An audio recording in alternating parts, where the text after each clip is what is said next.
नमस्कार, स्वागत है आपका के न्यूज में। मैं हूं आपके साथ विशाल। खबरों की ओर बढ़ेंगे उससे पहले नजर आते हैं इस वक्त की सुर्खियों पर। नवनिर्वाचित राज्यसभा सांसद नरेश बंसल ने प्रधानमंत्री नरेंद्र मोदी से की शिष्टाचार भेंट। मोदी ने नए दायित्वों के लिए दी बधाई और शुभकामनाएं। बीजेपी के प्रदेश अध्यक्ष बंशीधर भगत ने केंद्रीय वित्त राज्य मंत्री अनुराग ठाकुर से की मुलाकात। चमोली आपदा के बारे में दी जानकारी, जताया आभार। चमोली में ग्लेशियर टूटने के बाद साफ दिखाई दे रहा तबाही का निशान। 13 गांवों का संपर्क टूटा। के न्यूज ने लिया ग्राउंड जीरो से राहत बचाव कार्यों का जायजा। हल्द्वानी में उपनल संगठन की कार्यकारिणी का विस्तार। कर्मचारी ने लिया संकल्प। उच्चतम न्यायालय द्वारा दिए गए निर्देशों का पालन करेंगे राज्य सरकार। मैदान से लेकर पहाड़ी राज्यों में भूकंप का सिलसिला जारी। दिल्ली एनसीआर में आए भूकंप के झटकों से दहशत में लोग। पूरे उत्तर भारत में भूकंप से डोली धरते। उधम सिंह नगर के किच्छा रोड में दो पक्षों के बीच जमकर हुआ बवाल। दोनों पक्षों में एक दूसरे को झोंके कई राउंड फायर। पुलिस पर कर रही है मामले की जांच। आप देख रहे हैं के न्यूज, खबरों का सारथी। बुलेटिन की शुरुआत करेंगे इस वक्त की बड़ी खबर से। बड़ी खबर आपको चमोली से बता रहे हैं, जहां पर तपोवन टनल में 54 से ज्यादा शव निकाले जा चुके हैं और राहत बचाव कार्य लगातार जारी है। अगर बात की जाए चमोली की, तो वहां पर भी जिस तरह से 13 गांवों से संपर्क टूट चुका है और 360 परिवार अभी भी मुख्यालय से कनेक्ट नहीं हो पाए हैं। इस रेस्क्यू ऑपरेशन में विपक्ष ने भी अपना काम करना शुरू कर दिया है। वो इस रेस्क्यू ऑप्शन पर ही सवाल उठा रहा है। इन सब पे ज्यादा जानकारी के साथ हमारे विशेष संवाददाता चमोली से जुड़े हुए हैं राजेश जी, आपके पास आऊंगा। जिस तरह से इतना सही तरीके से काम कर रहा है एनडीआरएफ, एसडीआरएफ, बीआरओ और उत्तराखंड सरकार, उसके बाद भी विपक्ष को अभी उम्मीदें कुछ ज्यादा हैं। वो कई आरोप लगा रही है। वो कह रही है, विपक्ष कह रहा है कि बार बार कि ये जो रेस्क्यू ऑपरेशन चल रहा है ये सही तरीके से नहीं हो रहा है। 3-4 दिन हम लोगों ने ऐसे बर्बाद कर दिए, जबकि हम लोग को टनल के इस तरफ नहीं दूसरी तरफ से होना चाहिए। तमाम बातें कर रहा है विपक्ष। राजेश जी। बिल्कुल विशाल, क्योंकि विपक्ष का जो काम है वो लगातार सरकार पे जो आरोप है वो लगाने का है, लेकिन ये मुझे लगता है विशाल की ये आरोप और प्रति आरोप लगाने का समय नहीं है और ये उचित समय वाकई ही नहीं है, क्योंकि जिस तरीके से 9 दिन हो चले हैं। 7 फरवरी को जब ये आपदा आई थी चमोली में, और चमोली के जो तपोवन है वो पावर प्रोजेक्ट को बिल्कुल तहस नहस करते हुए 200 से ज्यादा लोग जो है लापता थे, और 200 से आज की डेट की जो अपडेट है उसमें 54 लोगों को जो है उन लोगों की मौत हो चुकी है, लेकिन 150 लोगों से भी ज्यादा जो लोग हैं वो अभी भी लापता हैं। तो इस समय मुझे लगता है कि आरोप और प्रत्यारोप लगाने का समय नहीं है, और जो विपक्ष इस तरीके की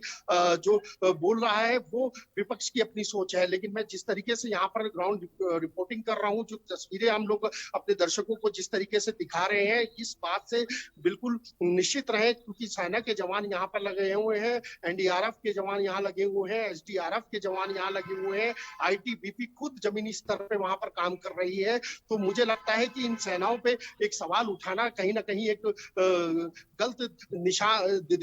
गलत मैसेज होगा। लेकिन जिस तरीके से सरकार लगातार कोऑर्डिनेशन बनाए हुए है, मुख्यमंत्री जो है लगातार प्रधानमंत्री से बात कर रहे हैं, और प्रधानमंत्री जी के भी कई बार जो है उनके फोन जो है मुख्यमंत्री के पास आ चुके हैं। पूरी अपडेट जो है वो ली जा रही है, क्योंकि 9 दिन भले ही हो चले हैं, लेकिन जिस तरीके से युद्ध स्तर पर काम हो रहा है चमोली जिले के तपोवन में रेणी गांव में, जहां पर कनेक्टिविटी एक गांव से दूसरे गांव की टूट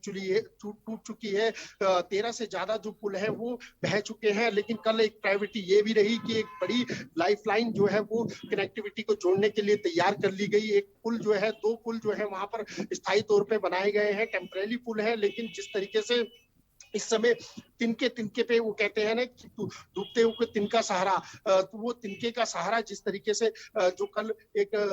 जो उम्मीद है वो कहीं ना कहीं पीडब्ल्यूडी डिपार्टमेंट और सेना के जवानों ने वहां पर पूरी की है, कि कल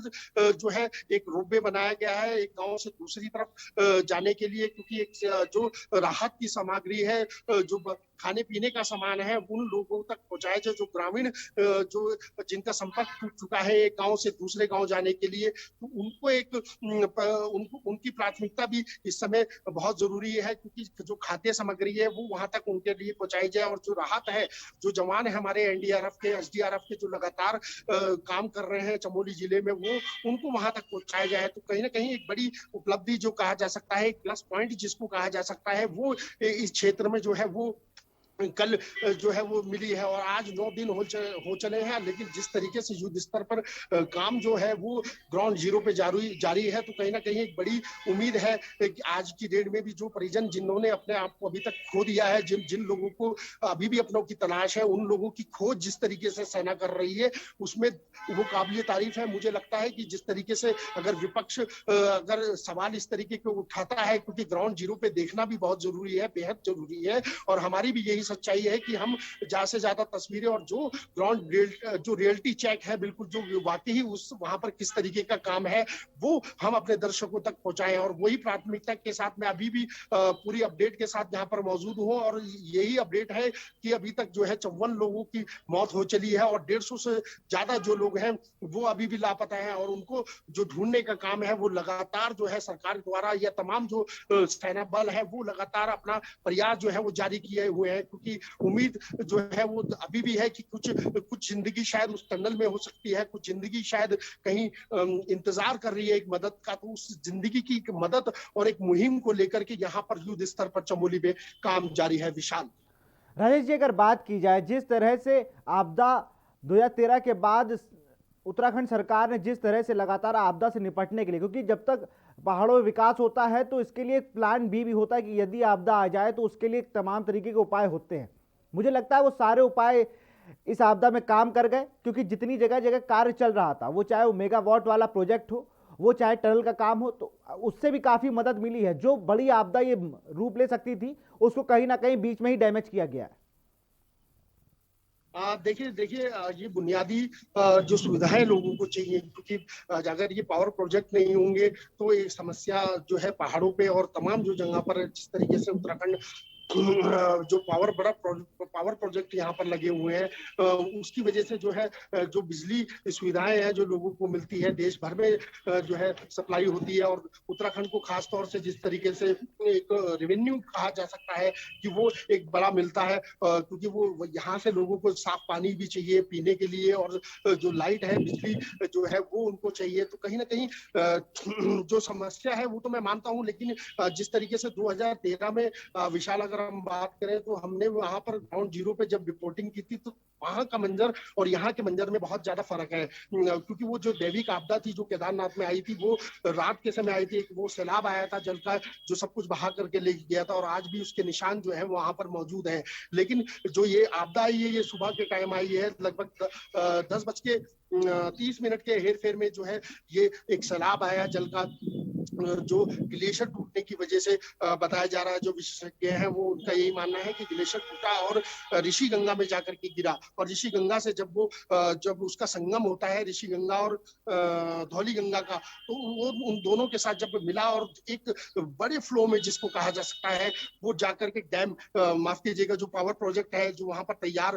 तैयारी हो रही थी, जो 2023 तक पूरा होना था, वो वहां पर जाकर के टकराया। और वहां लगभग 150 लोग उस समय कर्मचारी थे जो वो उस पावर प्रोजेक्ट में काम कर रहे थे। तो कहा जा सकता है कि जो जो हानि है, क्योंकि वो इस समय वहां की जो पोजीशन बिल्कुल वो जो डैम है, वो जो प्रोजेक्ट है, वो बिल्कुल तहस नहस हो चुका है। वहां पर कुछ भी ऐसा नहीं बचा है कि शायद उसको यूज किया जाए। जितना वहां पे जो मलबा है जिस तरीके से वहां से आया है, पहाड़ों से उतर करके जिस तरीके से एक सैलाब जो वो सब कुछ लेकर के भाग गया, और साथ में 150 से ज्यादा जो जिंदगियां हैं वो आज भी जो है उनको ढूंढने का काम जो है वो लगातार नियंत्रण जारी है। और जिस तरीके से उस सैलाब से बचने के लिए जो वहां पर कुछ लोग काम भी कर रहे थे, वो जाकर के तपोवन टनल में जो है वो वहां पर चले गए, और वहां पर भी जो मलबा है उन्होंने उसको मलबा जो है उसने जो है अपना रुख उस टनल की तरफ किया। और मलबा इतना ज्यादा है कि आज 9 दिन हो चले हैं, और मलबे को लगातार जिस तरीके से साफ सफाई मलबे की जा रही है, क्योंकि ज्यादा से ज्यादा उम्मीद अभी भी जताई जा रही है। जो जवान है वहां पर काम कर रहे हैं, उनको यही उम्मीद है कि शायद अभी भी कोई जिंदगी वहां पर बाकी हो। और लेकिन जब तक सांस है तब तक आस है, और यही आस को लेकर के वहां के जो परिजन जो कोई यूपी के अलग अलग जिलों से वहां पर आए हैं,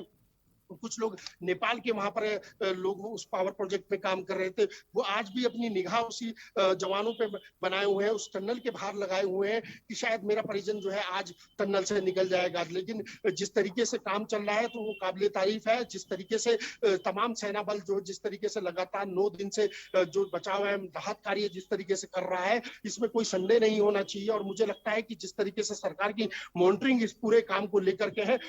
वो भी बेहतर तरीके से चल रही है। विशाल, बिल्कुल राजेश जी, अगर बात की जाए, आप ग्राउंड जीरो पर खड़े हुए, वहां पे आपने परिवार में जो लोग आसपास के गांव के लोग होंगे जो इस रेस्क्यू में आसपास आ रहे होंगे, उनसे आपने बातचीत की होगी, उनका क्या कहना है जब ये आपदा आई, टनल के आसपास का जो गांव होगा वहां पे उनका क्या कहता है, कैसा मंजर था और अभी भी कितना मलबा जमा हुआ है टनल में, ये भी जानना चाहेंगे। देखिए, मलबा जब हमने कल कमांडेंट थे जो एनडीआरएफ के, उनसे भी बात की थी, तो उनका मानना है कि काफी जो है मलबा जो है वो लबालब भरा हुआ है। और अभी भी टनल की बात करें तो लगभग 120 मीटर जो है वो टनल को साफ कर लिया गया है। लेकिन अभी वो जो उसकी डेप्थ है जो टनल की, वो 250 मीटर से भी ज्यादा है। तो अभी उसके अंदर जो अभी जो वहाँ के लोग थे, वहाँ के टनल के प्रोजेक्ट से जुड़े जो लोग थे, जब मेरी उनसे कल बात हुई तो कल भी उन्होंने यही बताया कि उस टनल के अंदर अभी एक क्रेशर उसके अंदर मौजूद है, एक ब्लेरो गाड़ी उसके अंदर मौजूद है और 2 जो है बुलडोजर उसके अंदर मौजूद है। आप इस चीज से अंदाजा लगा सकते हैं विशाल कि वो कितनी गहरी वो टनल होगी और किस तरीके से, जिस तरीके से लगातार 9 दिन से लगातार जो है मलबे का काम वहां से शुरू किया गया है। जैसे ही ये 7 तारीख को आपदा आई, उसके तुरंत बाद यानी कि शाम तक जब पता चला कि टनल में जो है लोग फंसे हुए हैं, लगभग 30 से 35 लोग वहां पर फंसे हुए हैं, तो तुरंत सरकार एक्शन में आई और तुरंत जिस तरीके से बहुत तेजी से जिसको कहा जा सकता है कि काम जो राहत जो है युद्ध स्तर पे शुरू हुआ कार्य, उसमें शायद अभी उस दिन से लेकर आज तक की अगर मैं बात करूं तो उसमें कोई मुझे ढील नहीं लगी। और जिस तरीके से वहां पर काम कर रहे हैं लोग, वहां पर सेना के लोग जिस तरीके से मुस्तैदी से काम कर रहे हैं, वो वाकई देखने लायक है। क्योंकि मलबा जो है धीरे धीरे निकाला जा रहा है, क्योंकि सबसे बड़ा रिस्क ये भी है क्योंकि पहले वहां पर जो है अंदर व्यक्ति के जाने की भी जगह नहीं थी। लेकिन बड़ी मुश्किल से जो अभी तक का समय निकल चुका है, 9 दिन भले आज हो चुके हैं, तो 2 जो है वहां पर जो बुलडोजर है वो उनको वहां पर जेसीबी, माफ कीजिएगा, जेसीबी जो मशीन है उनको भेजा गया और उनके द्वारा जो है एक एक करके एक जेसीबी मशीन बाहर निकलती है, वो मलबा लेकर के आती है और दूसरी को फौरन उसके साथ दोबारा भेज दिया जाता है। क्योंकि ये वेट नहीं किया जा रहा है कि कोई मशीन, एक ही मशीन जो है वो आए और बाहर डाले और फिर उसके बाद मलबा लेने दोबारा जाए। तो आप इस चीज से अंदाजा लगा सकते हैं कि 2 मशीनों को 24 घंटे के लिए मलबा निकालने के लिए लगातार वहां पर रखा गया है। 24 घंटे जो है ड्यूटी भले ही सेना की अलग अलग चेंज होती है, लेकिन कोई भी रुकावट यानी कि कहा जा सकता है कि कोई भी ब्रेक नहीं इस काम में लिया गया है। 9 दिन से लगातार युद्ध स्तर पे काम जारी है, क्योंकि सबसे बड़ी जो तबाही विशाल है वो कहीं ना कहीं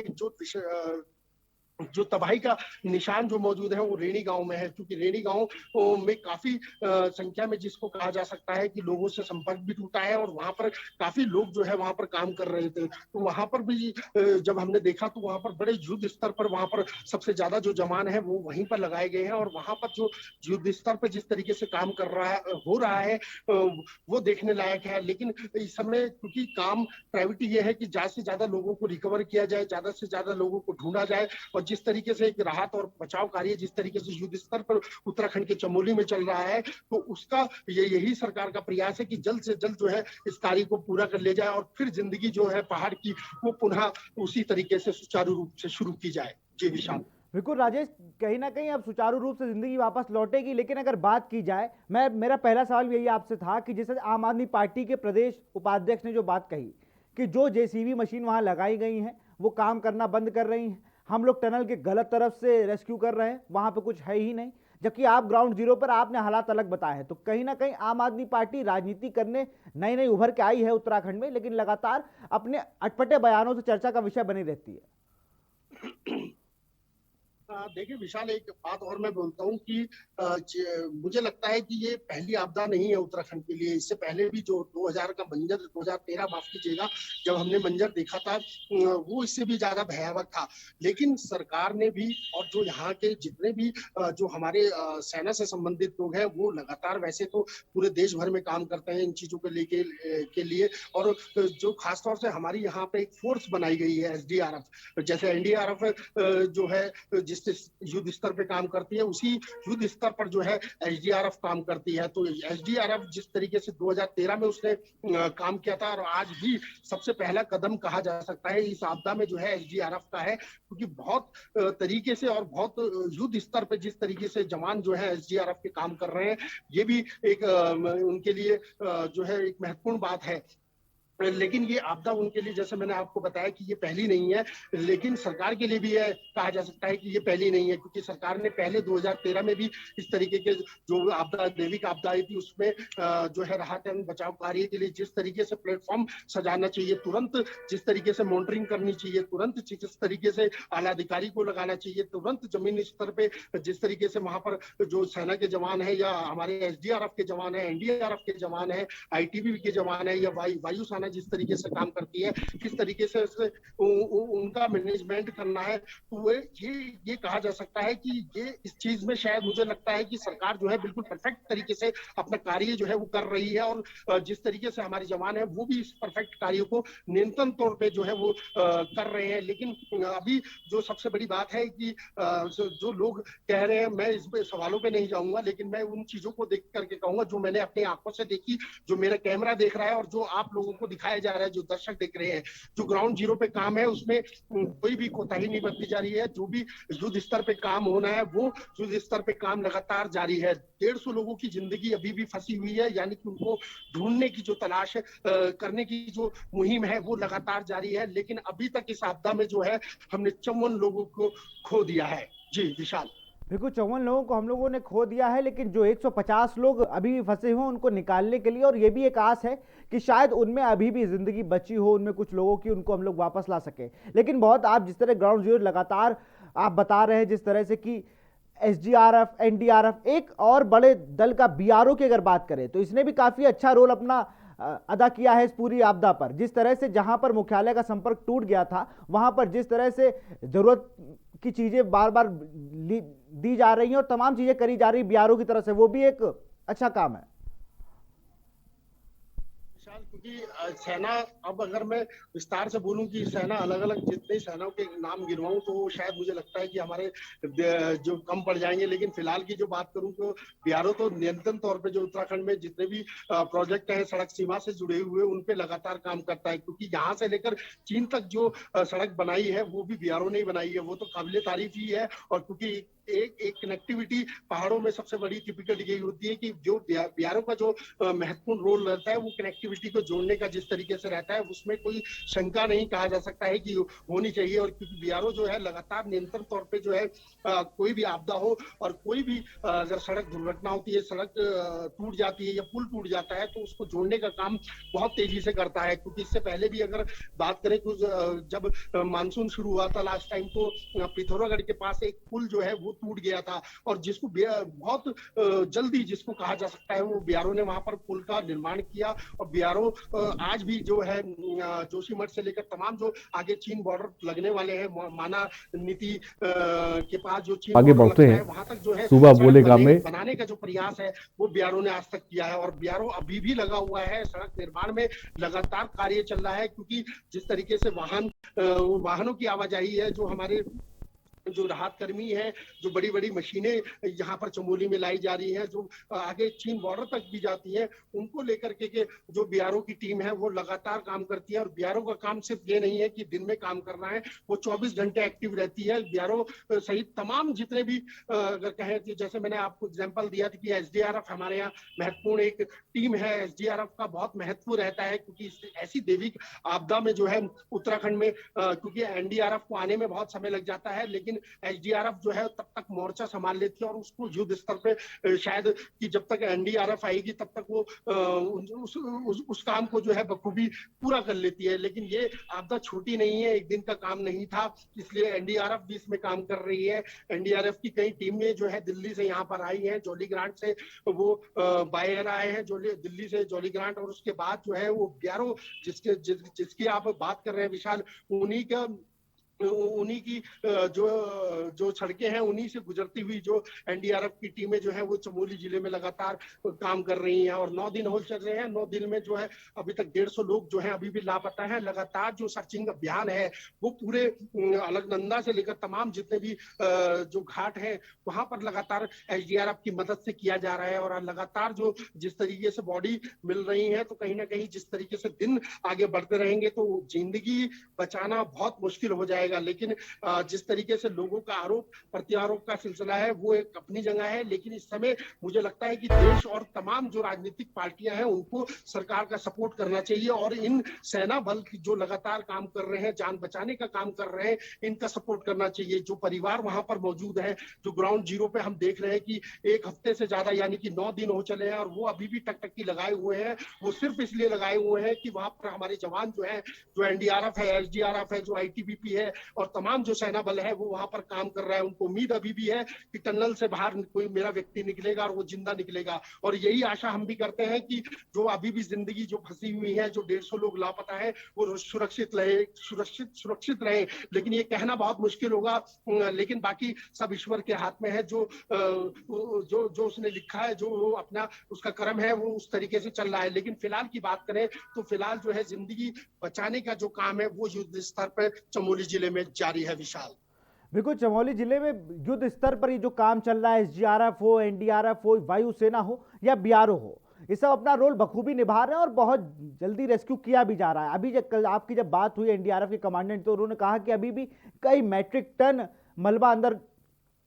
जमा हुआ है जिसको निकालने की कोशिश लगातार की जा रही है। अभी आपने बताया कि वहां पर जेसीबी, बुलेरो गाड़ियों, तमाम ऐसे संसाधन हैं जिनका दिन पर उपयोग होता था, वहां पर जनरेटर, तमाम इत्यादि चीजें भी वहां पर मौजूद है। तो उसकी गहराई अभी भी मापना, टनल की गहराई को कितनी गहरी है वो यही पता नहीं है किसी को। हाँ बिल्कुल विशाल, क्योंकि देखिए काम चल रहा है, इसमें कोई दो राय नहीं है। क्योंकि वो टनल छोटी नहीं है,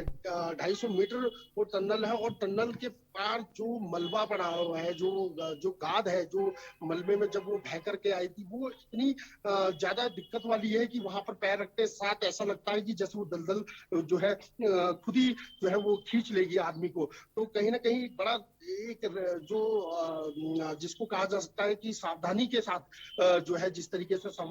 जवान जो हमारे काम कर रहे हैं उनको सब कुछ देखना है, क्योंकि वहां जिंदगी भी बचानी है उस टनल के अंदर से। और जिस तरीके से वहां से पानी का रिसाव हो रहा है, क्योंकि जो टनल से जुड़े लोग थे, जब हमने उनसे भी बात करी थी तो उनका यही मानना है कि अंदर जो है काफी जो पानी है वो वहां पर आता है और वो वहां पर जमा हो सकता है। तो अभी क्योंकि 9 दिन हो चुके हैं, 9 दिन में पानी तो बाहर नहीं आया है, लेकिन जिस तरीके से जो एक्सपर्ट बता रहे हैं कि वहां पर टनल में पानी हो सकता है, तो लेकिन अभी 120 मीटर जो है टनल को साफ कर लिया गया है। टनल से जो लगभग जो है 11 बॉडियों को रिकवर भी कर लिया गया है। लेकिन जिस तरीके से सावधानी से, जिस तरीके से मलबे को हल्के हल्के हटाया जाएगा, क्योंकि निकालने को तो बहुत तेजी से भी काम हो सकता है, लेकिन उसको बहुत वो क्योंकि सेंसिटिव जोन है, कहीं ऐसा ना हो कि एक पानी का जो रिसाव हल्का हल्का जो आ रहा है वो एकदम से तेजी से फ्लो आए और जो बाहर लोग वहां पर काम कर रहे हैं और जो जवान जो टनल के बाहर जो मुख पे वहां पर खड़े हुए हैं,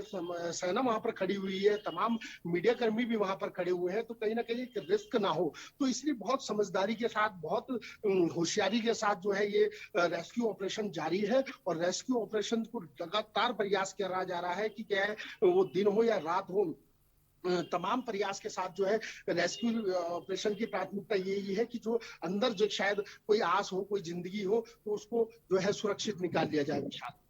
बिल्कुल सुरक्षित निकाल लिया जाए। कुछ ग्रिल्स को निकालने में भी राजेश काफी दिक्कत हो रही थी, अगर बात की जाए तो ग्रिल्स को निकालने में काफी दिक्कतें हुई थी। देखिए एक ना वहां पर जो हम विशाल अगर बात करें तो एक सर्चिंग अभियान जो है, एक सर्च एक जो है सर्चिंग की जिस तरीके से की गई, क्योंकि ड्रोन कैमरे से वहां पर सर्चिंग की जा रही है। अगर हम बात करें डॉग स्क्वाड है, जो खोजी कुत्ते हैं हमारे, उनसे ढूंढा जा रहा है कि शायद कोई कुछ जो वहां पर कुछ प्रयास हो कि शायद यहाँ पर कोई चीज हो। लेकिन जिस तरीके से दिन बढ़ते जा रहे हैं तो कहीं ना कहीं दिक्कत तो हो ही रही है, रेस्क्यू करने में भी दिक्कत हो रही है। और मौसम जो है चमोली में बिल्कुल नियंत्रण तौर पे कभी भी देखने को मिलता है कि एकदम से अचानक से बदल जाता है। अभी हम जहाँ पर खड़े हैं तो वहां पर भी अभी हल्की हल्की धूप है, और इससे पहले बहुत तेज धूप थी। और लेकिन अब मेरे चारों तरफ देखें तो बादल जो है वो कहीं ना कहीं काले बादल जो है वो मंडरा रहे हैं। लेकिन अगर इस तरीके से अगर बारिश होती है या कोई भी इस तरीके की दिक्कत आती है तो जो राहत है, जिस तरीके से जो प्रयास किया जा रहा है जिंदगियों को बचाने के लिए, वो उसमें दुविधा ला सकता है। लेकिन हमारी सेना जिस तरीके से काम कर रही है, लगातार जिस तरीके से काम किया जा रहा है कि मॉनिटरिंग की जा रही है सरकार द्वारा, आपदा प्रबंधन विभाग द्वारा जो है लगातार जो है वहां से हेल्पलाइन नंबर जो है वो जारी किए गए हैं। लोग संपर्क कर सकते हैं, उनसे बात कर सकते हैं। और जिस तरीके से पूरा जो तंत्र है, सरकारी तंत्र है, वो अपने काम को बखूबी करने का जो प्रयास है वो लगातार कर रहा है। तो कहीं ना कहीं जो एक जद्दोजहद है जिंदगी को बचाने की, वो चमोली जिले में जारी है, और उसका प्रयास जो है वो लगातार विशाल किया जा रहा है। बिल्कुल, जिंदगी को बचाने का प्रयास बिल्कुल जारी है। बिल्कुल, तमाम जानकारी के लिए बहुत बहुत शुक्रिया राजेश आपका। तो हम लोग आपको चमोली से बड़ी खबर बता रहे थे, जहां पर अब तक 150 लोगों से ज़्यादा लोग अभी भी लापता हैं, और कल से अब तक 16 शव बरामद किए जा चुके हैं वहां से, और वहां पर राहत बचाव का कार्य अभी भी जारी है। तो बड़ी खबर आपको बता रहे, 9 दिन से लगातार राहत बचाव कार्य अभी भी जारी है। अभी फंसे हैं आपदा में के कई लोग, अब तक हो चुकी है 54 से ज़्यादा लोगों की मौत। तो बड़ी खबर आपको चमोली से बता रहे हैं, 150 से ज्यादा लोग अभी भी हैं लापता।